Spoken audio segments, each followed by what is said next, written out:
దేవతల చేతుల్లో ఆయుధాలు ఉంటాయి. ఈ ఆయుధాలు హింసకు సంకేతంగా భావిస్తూ ఉంటారు చాలామంది. నిజానికి దేవతల మూర్తుల యొక్క చేతుల్లోనే ఆయుధాలు ఎందుకు ఉంటాయి? ఎందుకు ధరిస్తారు వాళ్ళు? దేవతల చేతుల్లో ఆయుధాలు ఉండటం వలన వీళ్ళందరూ కూడా హింసను ప్రేరేపిస్తున్నారు అని కూడా కొంతమంది వాళ్ళ అతి తెలివితేటలతోటి అటువంటి ప్రకటనలు అవి కూడా చేస్తూ ఉంటారు. ప్రపంచవ్యాప్తంగా ఇటువంటి వాటి మీద కూడా భగవద్గీతలో కృష్ణుడు హింసను గురించి చెప్పాడని, ఇటువంటి వాటి మీద కూడా పెద్ద పెద్ద వివాదాలు చర్చలు జరుగుతూ ఉంటాయి.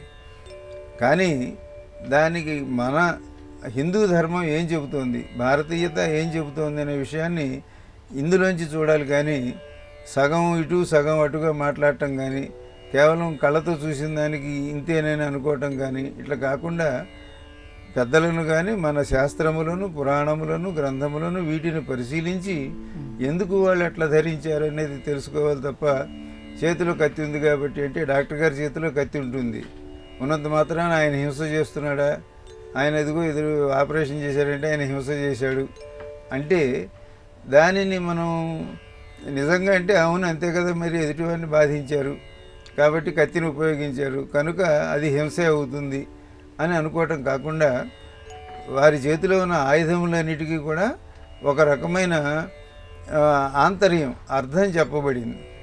ఇప్పుడు అమ్మవారి చేతిలో కొరడా ఉంటుంది అన్నారనుకోండి, కొరడా ఉంటే కొరడా మనందరినీ కొట్టడానికి కాదు, మనను మేల్కొలపడానికి, మనని హెచ్చరించడానికి మనం అందరం వాడేవి ఏవో వాటిని వారి దగ్గర ఒక ప్రతీకాత్మకంగా ఉంచటం.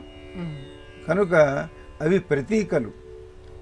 ఈ పని కోసం ఇది, ఈ పని కోసం ఇది, ఇట్లా ఉండు అని మనను సంస్కరించడం కోసం, మనను క్రమశిక్షణలో ఉంచడం కోసం, మనకు ఒక ఆత్మవిశ్వాసాన్ని కల్పించడం కోసం, మనకు ధైర్యాన్ని కల్పించడం కోసం, తప్పకుండా ఎవరైనా సరే చెడును ఎదుర్కోవలసిందే అనే విషయాన్ని చెప్పడం కోసం దేవతల చేతులు ఈ ఆయుధాలు ఉంటాయి తప్ప వాళ్ళందరినీ కొట్టడానికి, చంపడానికి సిద్ధంగా ఉన్నారని కానీ ఇటువంటి వ్యతిరేక వ్యాఖ్యానాలు అనేవి అవి సరైన మనస్సుతో చేసేవి కాదు. కనుక ప్రతి ఆయుధం గురించి కూడా ఆ ఆయుధం యొక్క సంకేతం ఏమిటనేది మనకు ఆగమశాస్త్రాలు చెబుతూ ఉన్నాయి. కనుక ఆ విషయాన్ని బట్టి దేవతల చేతుల ఆయుధాలు ఉన్నాయని మీరు భయపడకండి.